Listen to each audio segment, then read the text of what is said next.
Et vous voyez sur ce schéma-là que l'on part de très loin, donc on part d'une toute petite structure, et au cours du développement embryonnaire, eh bien, ce cerveau va se former progressivement pour devenir de plus en plus complexe. Et pendant cette phase de développement, eh bien, vous allez avoir 3000 nouveaux neurones par seconde qui seront produits. Donc 3000 nouvelles cellules naissent par seconde au moment où le cerveau se met en place, pour arriver finalement à la fin à 100 milliards de neurones, c'est-à-dire 100 milliards de cellules qui cohabitent dans un petit espace. Le cerveau d'un bébé, c'est plus ou moins le volume d'une canette de 33 centilitres. Donc vous imaginez 100 milliards d'éléments à l'intérieur de ce volume-là qui doivent être organisés et connectés et fonctionner ensemble. Sur la Terre, eh bien, on n'est pas encore tout à fait 10 milliards. C'est l'objectif 2050, on pense qu'on sera 10 milliards. Et imaginez que les 10 milliards d'humains devraient interagir les uns avec les autres pour s'entendre sur la manière de faire fonctionner le monde. Et là, vous êtes avec 100 milliards d'éléments, 100 milliards de neurones qui doivent se coordonner pour faire fonctionner le cerveau et faire fonctionner l'être humain. Et ces neurones, eh bien, ils ne vont pas se mettre n'importe comment dans votre cerveau, ils vont se ranger, ils vont s'organiser. Et donc ça, c'est une image de la partie supérieure du cerveau, le cortex. Et on voit que dans ce cerveau, eh bien, chaque neurone a sa place.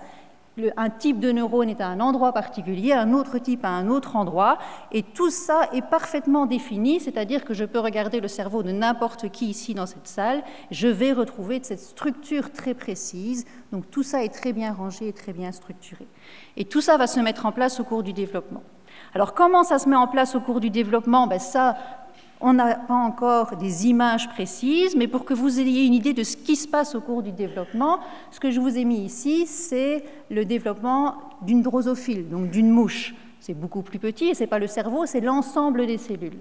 Mais quand on regarde ce qui se passe lorsque une larve de mouche va se développer, vous allez voir que chaque point, c'est une cellule et que toutes les cellules entrent en mouvement, se déplacent pour générer une structure particulière et complexe.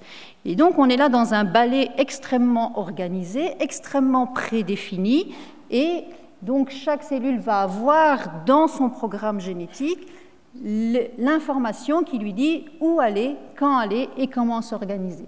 Et donc, vous voyez, on a vraiment quelque chose de complexe, mais qui fonctionne merveilleusement bien. C'est évidemment les propriétés du vivant. Et pour le cerveau, c'est la même chose. Les cellules neuronales vont devoir se déplacer.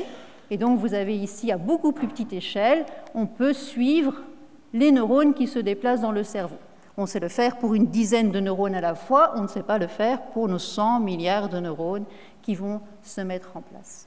Et quand ces neurones vont se déplacer dans le cerveau, comment ils vont faire pour trouver leur chemin, pour savoir à quel endroit ils vont se trouver? Eh bien, il y a deux possibilités. Une cellule peut se déplacer en suivant une molécule chimique, c'est-à-dire elle va être attirée par une molécule, c'est le cas là. Donc vous voyez, la tige apporte une molécule chimique et la cellule se déplace directement vers cette molécule.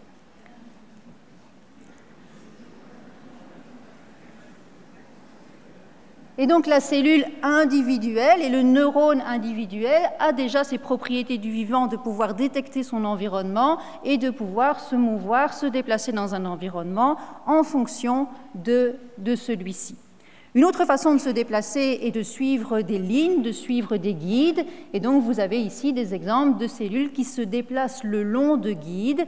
Et donc, là, en fait, dans le cerveau, on va avoir un mélange des deux, c'est-à-dire on va avoir des guides qui vont se mettre en place et des molécules chimiques qui vont permettre aux neurones de se déplacer pour se retrouver au bon endroit. Ce qui va faire que finalement, on va avoir des structures toujours très jolies. Donc le cerveau, lorsque l'on le regarde finement, c'est toujours très beau parce qu'effectivement, c'est très organisé, c'est très structuré.